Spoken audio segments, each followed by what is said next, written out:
So magandang araw po mga farmers, sa lahat po ng farmers sa Pilipinas. So ito po yung pinag-aralan po natin noong nakaraan po. Ayan. So din po tayo lalayo po dyan. Ito lang po yung karagdagan po na explain po natin. Nagsisearch po kasi ako ng mga tamang pamamaraan po talaga ng pag-apuno. So ito, nakalagay po ito ay essential nutrients. Yan. Ito po yung palay po natin. Pasensya na po sa ating drawing hindi po maganda, no? Pero okay lang yan, maintindihan nyo yan mga farmers. So unang-una na kailangan ng ating palay ay itong solar radiation, ang tawag, o di kaya lights. So lights, water, and then nutrients. So ito yung itong tatlo na to, ito yung mga unang pangailangan po niya, no? And then ito yung full na development po niya, yung nutrient. So yan, sa tatlo po na yan, yun po yung unang pangailangan niya. And then mayroon po siyang para po ma-transform siya, ay kailangan niya po itong mga to. So balik po tayo. So ito po yung air. So under air is carbon, and then hydrogen, then oxygen. So ito po nagtatransform ng photosynthesis po. So yung photosynthesis po na yan, yun po yung engine of the plant's growth. So mabilisan po na pag-grow po niyan. Yan po yung nagki-create po sa kanya. And then susunod po ay itong major nutrient. So ito po yung major nutrient po ng palay na kailangan po niya, present in the soil. So ito po yung mga kailangan niya.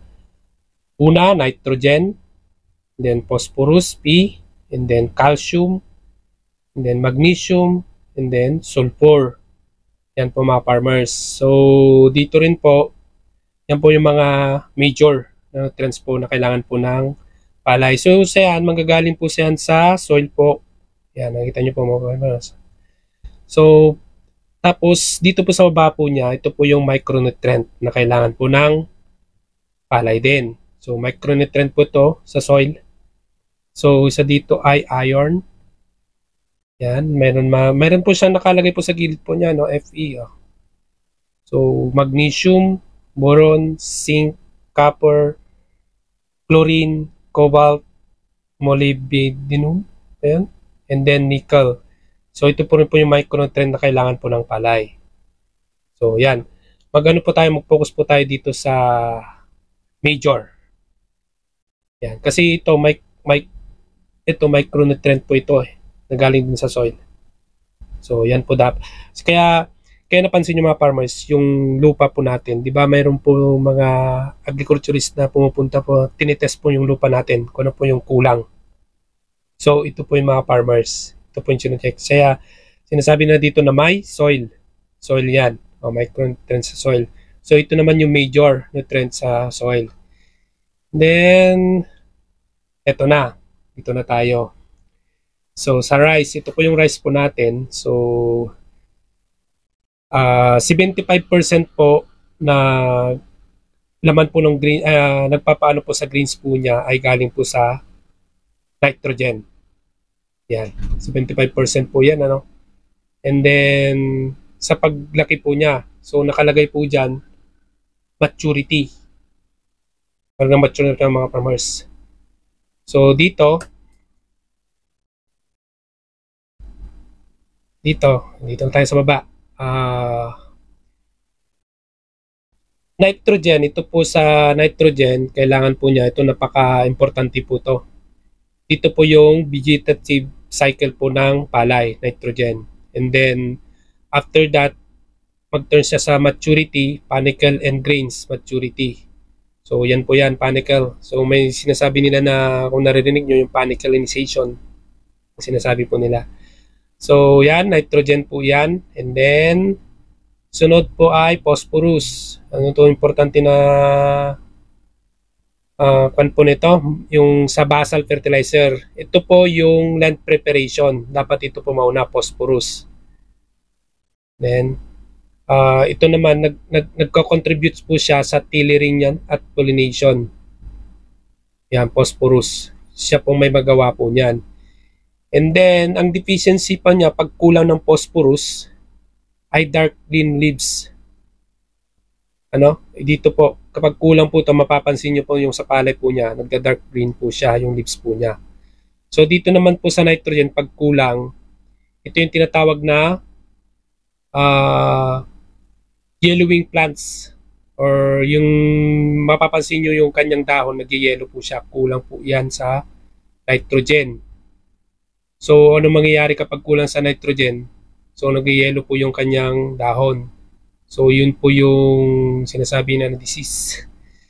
Minsan may yun po yung nangyayari. And then, sunod po natin ay itong potassium. Ito, napaka-importante po yung role po nito, potassium.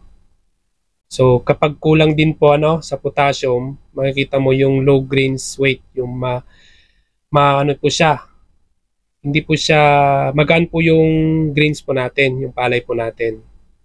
So, ang kwan po nito ay mayroon din po siyang resistance po sa kapag katama po yung potassium, yung sa insect, tapos drought, and then ano pa yung isa? Meron pa yun, tatlo yan eh. So, yun po yung mga po niya, resistance po niya kapag kompleto po ng potassium.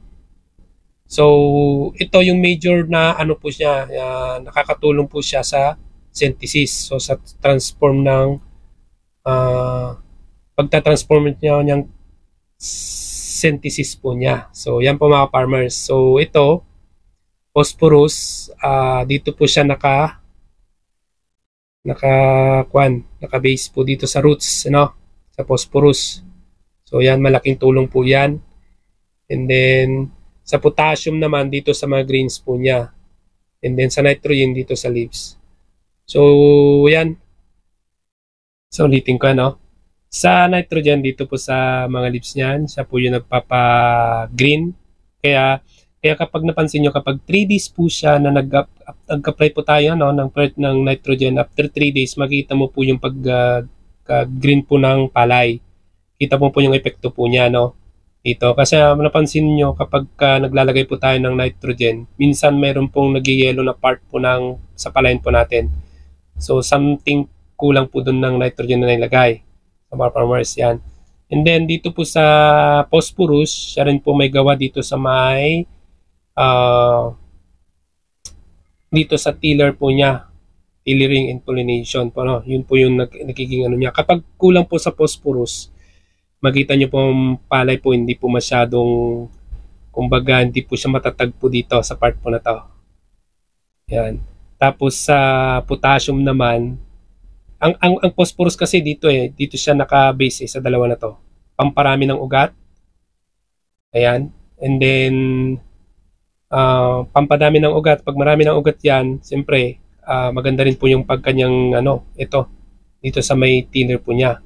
So dadami po yan mga farmers. Then sa potassium, dun na sa grains po niya. Ayan, yun po yung transformation ng synthesis po niya.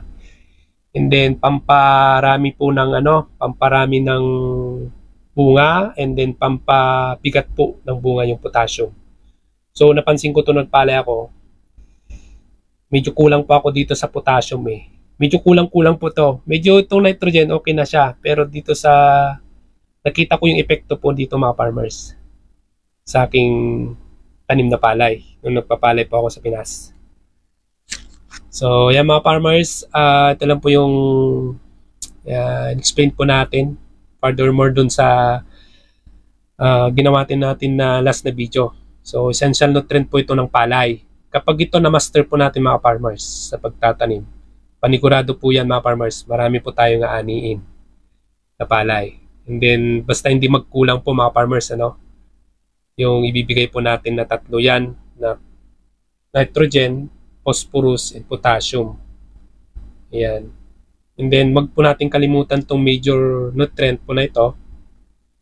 Ayan, major nutrients po ng soil, na nitrogen, phosphorus, calcium, magnesium, and sulfur. Then, under that, ito pong micronutrient. Yan, nire-review pa na natin ulit po mga farmers, no? So, dito po sa taas po pala, yung sinabi ko kaninang light, ito po yung sun. Yan, water, kailangan din ng water, and then air. Then, yung nutrient na, yung full development po na ito mga farmers. Para maganda po yung ating tanim po na palay. So, hanggang dito na po mga farmers. Salamat po sa panonood. Pasensya na sa video ko, medyo magalaw. Yan, intindihin nyo po mabuti ito mga farmers. Kapag po nagawa po natin mabuti ito, ayos po ang ani po natin.